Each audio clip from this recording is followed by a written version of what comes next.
Nice to meet you, John. Can you tell us a bit about your background at UD Trucks?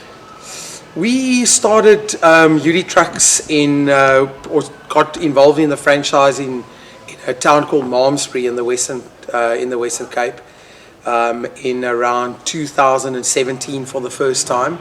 But before that, I was involved with Isuzu Trucks with car dealerships, and got exposure when we bought the UD Truck dealership in Malmesbury, and have been ever since. And it's a magnificent brand. Absolutely, and the inspiration behind this beautiful facility? I think where we were, it was time. We saw potential to grow the market compared to some of the other markets. We were slightly behind, and our facility where we were in Epping didn't allow us the space to grow, with the limitations in terms of workshop bays. And my vision was always to bring everything under a roof, and I think we've managed to get this right here. Our head office is based here. We've got our truck panel shop and coach work panel shop under one roof with our UD brand, and the presence that we've given the brand with this new facility is just, it's difficult to compare it even to Epping. And the knock-on effect for customers is obviously quite big.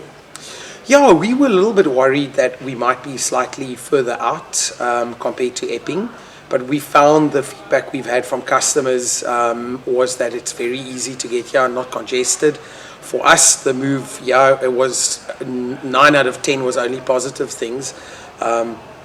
Firstly, being able to offer the best facilities, turnaround time, our South African conditions with load shedding, having solar panels, proper setup to be off the grid when the power does go down, and to give a proper support. So I think buying a UD truck is a long-term, you don't have to worry about are they going to be there or what's going to happen.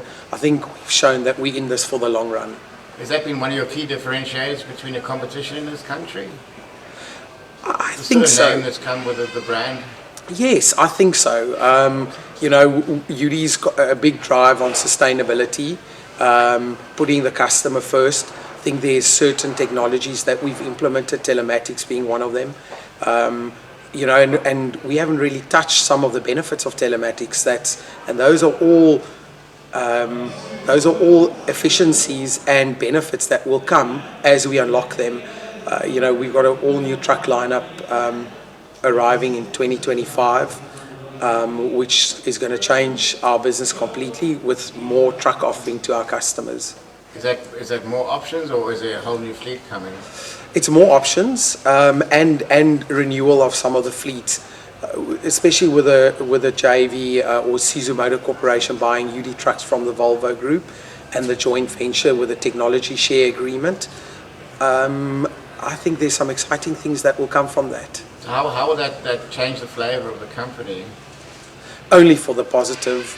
As I said, we've got some of those technologies that's starting to roll out, but we haven't fully used that technology. For instance, if you have telematics, which most of our UD trucks come standard with now, when your truck is in for a service, if it's longer than 24 hours, there's a system that flags the DP of the dealership, and then it even goes as far as the management in Japan. So there's a whole backup service.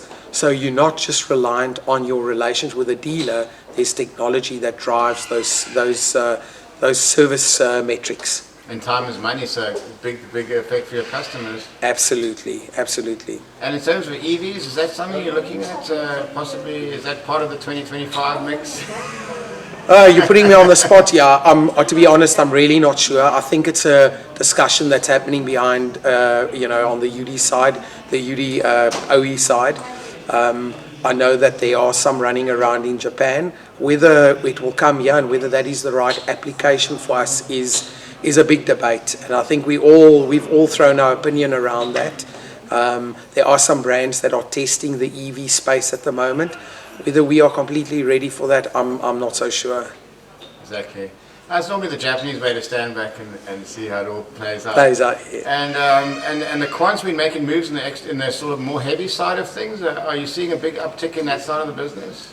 Yes. Move out of the sort of COVID hangover? Yes, so the first 2 years after COVID has been extremely good for us. In fact, it's put our stock availability under massive constraint. Some of our bigger engine models is still under, the demand is a lot more than the supply. And talking on Quan, I think that product is just starting to really take off. We're doing well with the product. There's demand on the product. So yeah, it's going well.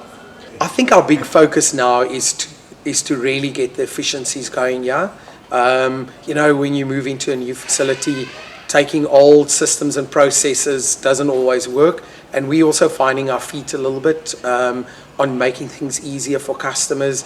We're focusing more on the long haul side of the business, getting a bit more entrenched in that, and then making sure that our loyal customers, that with a move, that we've also made it as comfortable as possible for them.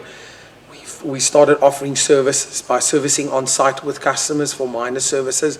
We started servicing on Saturdays. We've always done it, but we really are expanding that side of the business to make sure that we look. I don't want to lose customers because we've moved a facility, and to make sure that we look after them. So for now, settle, get this going really well, and then see what opportunities lie ahead of us. I mean, presumably that's a customer's dream if you can come and maintain their vehicle at their premises.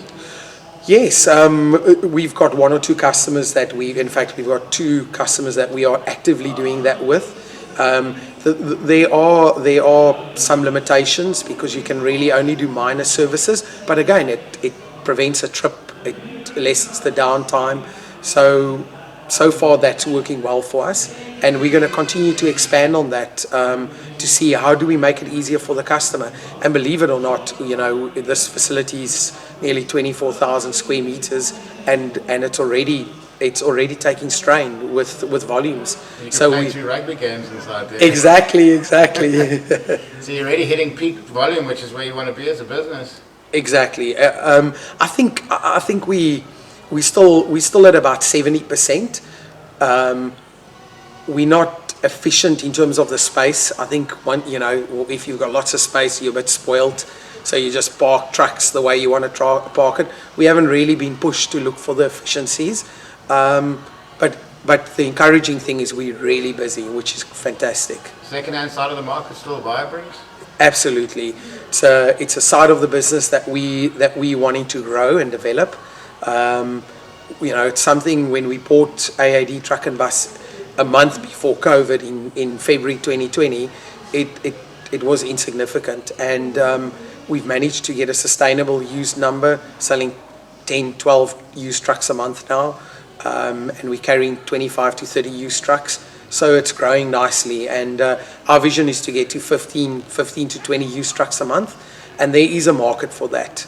So wanting to grow that. And you've got the best billboard in the business here on the N1? Absolutely, can't have a better spot than that. And if you miss that billboard, then yeah. Then you're doing something yeah, right. Absolutely. And are you finding industries growing around you here as well? This will definitely it's definitely up and coming. The demand for property around the space, I think our timing was really good. Maybe if we had to make that call now, it would be very difficult to do it. But the demand, the premises open space next to us is sold out already. So yeah, it was a confident move going against the competition as well. Competition is good. It's short term. It might be a little bit painful, but it's been good for us. Customers are looking for a place where they can shop in an area that is convenient. And yeah, you've got 3-4 truck brands around you in a very close proximity. It's actually better for your business because you can get some peripheral customers in. Exactly. We even just need to make sure that we deliver the service. If we do that right, the business will come. And there's a few strategic things that we are doing. I think we're lucky having a proper coach works on the premises.